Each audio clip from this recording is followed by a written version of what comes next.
नमस्कार, आप देख रहे हैं खबरें उदय भारत। लोकसभा चुनाव में आमने सामने दो ढाकड़ उम्मीदवार शिवसेना उद्धव बालासाहेब पार्टी के खासदार राजन विचारे के सामने टक्कर देने शिवसेना शिंदे गुट के उम्मीदवार नरेश म्हस्के खड़े हैं। जानिए नरेश म्हस्के ने क्या कहा। मैं नरेश म्हस्के यहाँ ठाणा लोकसभा से शिवसेना, भाजपा, राष्ट्रवादी, मनसे, आरपीआई युति से चुनाव लड़ने के लिए उम्मीदवार के तौर पे यहाँ खड़ा हूँ।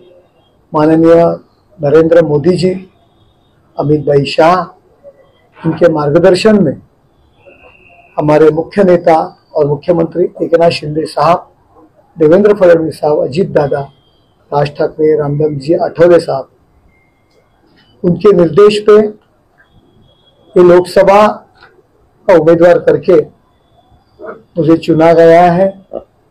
आणि या सर्वांमध्ये या ठिकाणचे आमदार प्रतापजी सरनाईक साहेब, गीताताई असतील या ठिकाणी उपस्थित, रवींद्र फाटक असतील, रवी राजजी आहेत, हेमंतजी आहेत, नरेंद्रभाई मेहता आहेत, किशोरजी आहेत, देवेंद्रजी आहेत, या ठिकाणी आमचे सर्व राजीव भोईर आहेत, अरुण कदम आहे, मांजरेकर आहेत, या सगळ्यांच्या मार्गदर्शनाखाली या विभागामध्ये आज मी आलेलो आहे। फार कमी दिवस आहेत, कम दिनों में, कम गेंदों में मेरे को मैच जीतने का है। तुमच्या सगळ्यांचं सहकार्य आणि शुभेच्छा या फार महत्वाच्या आहेत। ठाणे महानगरपालिका क्षेत्रामध्ये गेले 4 टर्म नगरसेवक, सभागृह नेता, स्थायी समिती सभापती आणि महापौर म्हणून मी काम केलेलं आहे।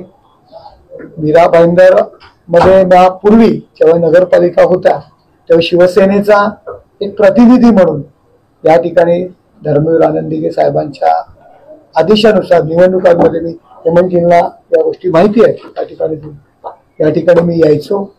त्यानंतर दिगे साहेबांच्या निधनानंतर सुद्धा ज्यावेळी सीताराम भोईरांची जी निवडणूक दिगे साहेबांची जेव्हा होते त्यावेळी सीताराम भोईरांच्या निवडणुकीमध्ये सुद्धा त्यांचा विजय झाला होता। ते शिवसेनेचा एक संघटक पदाधिकारी म्हणून सुद्धा या ठिकाणी मी असायचो।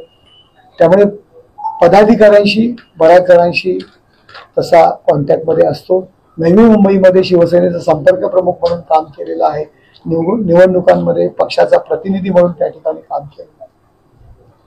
परंतु जे काही मीरा भाईंदरचे जे प्रश्न आहेत, मीरा भाईंदरच्या ज्या समस्या आहेत त्या जाणून घेऊन स्थानिक आमदार असतील, स्थानिक सर्व लोकप्रतिनिधी, आमच्या महायुतीतील सर्व घटक पक्ष आहेत, त्यांच्या सर्व सन्माननीय पदाधिकाऱ्यांशी संवाद साधून केंद्राच्या ज्या काही अडचणी आहेत त्या सोडवण्याच्या दृष्टीने प्रयत्न करीत। मीरा भाईंदर महानगरपालिका म्हटलं, आमची ठाणे महापालिका म्हणा, नवी मुंबई महानगरपालिका, आर्थिक जे काही गणित असतं आणि कोविड नंतर महापालिकेचे आर्थिक परिस्थिती फारशी ढेपाळलेली आहे सर्वच महापालिकेची। परंतु केंद्राचा निधी आणून जरी आम्ही सत्तेवर असलो तरी सुद्धा केंद्राचा निधी जर अभ्यासपूर्ण जर आपण त्याचा अभ्यास केला आणि केंद्राच्या माध्यमातून जेवढा निधी आपण उपलब्ध करून देऊ तो फार महत्वाचा आहे। कारण काय होतंय, यापूर्वी सुद्धा काही खासदारांनी कामं केली, परंतु केंद्राचा निधी जो आणायला पाहिजे होता तो त्या प्रमाणात आणला नाही।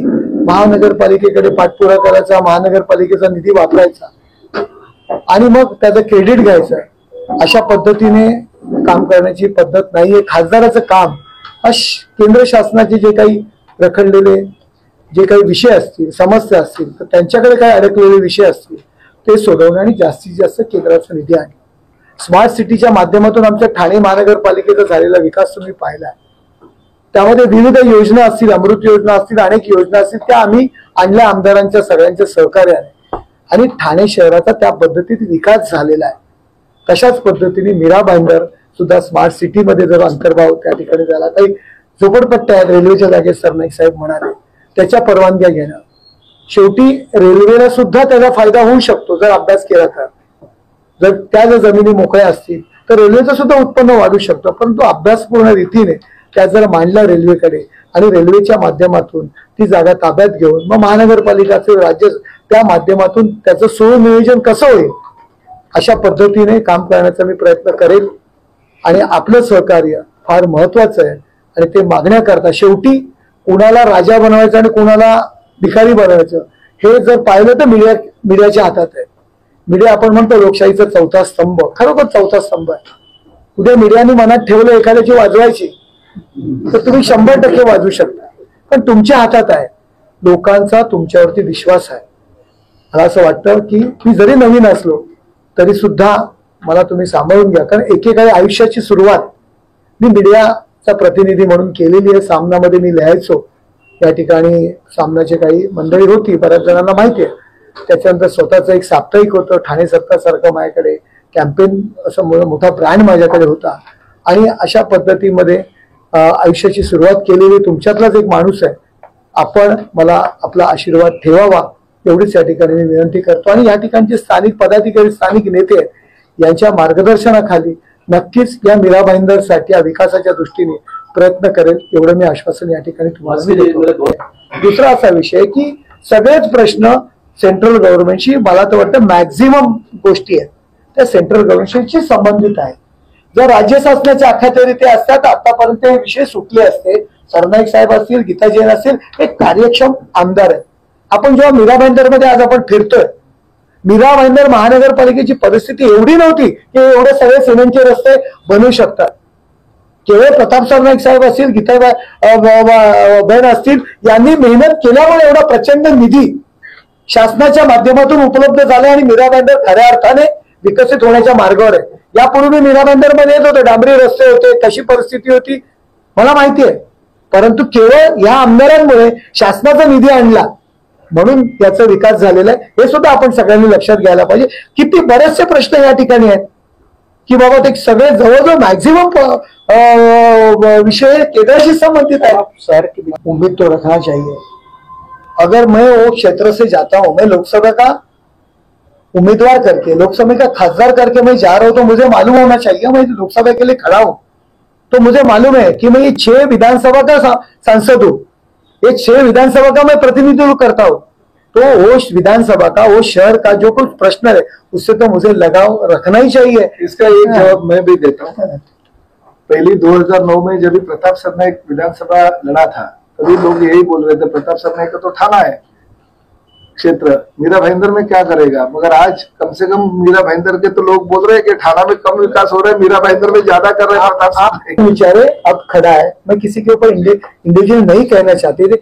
राजन बेचारा अब तक जो जीता है ना, तो ये लोग साथ में है ना, प्रताप सरनाईक रहेंगे, रविंद्र फाटक रहेंगे, नरेश मस्के रहेंगे और एकनाथ शिंदे साहब, गीता जैन रहेंगे या रवि व्यास जी रहेंगे, हेमंत जी रहेंगे. उनके बलबूते के ऊपर वो जीता है. राजन बेचारे जो जीता है, हम लोगों ने देखो, हम लोगों ने उसका पर्ची बांटा है, हम लोगों ने उसका फ्लेक्स लगाया, हम लोगों ने झंडा किया, उसका नियोजन करने का काम हम लोगों ने किया है. बस वो खुद के ऊपर नहीं जीता है. अभी जो उसके लिए काम कर, एकनाथ शिंदे साहब का जो सपोर्ट रहता था उसके ऊपर जीता है. आज उनके साथ एकनाथ शिंदे नहीं है, प्रताप सरनाईक नहीं है, रविंद्र फाटक नहीं है, नरेश मस्के नहीं है, गीता जैन नहीं है. राजन बेचारे हमारे कार्यकर्ताओं के मेहनत के ऊपर जीता है उनके पास नरेंद्र मोदी जी भी नहीं और नरेंद्र मोदी जी भी नहीं है.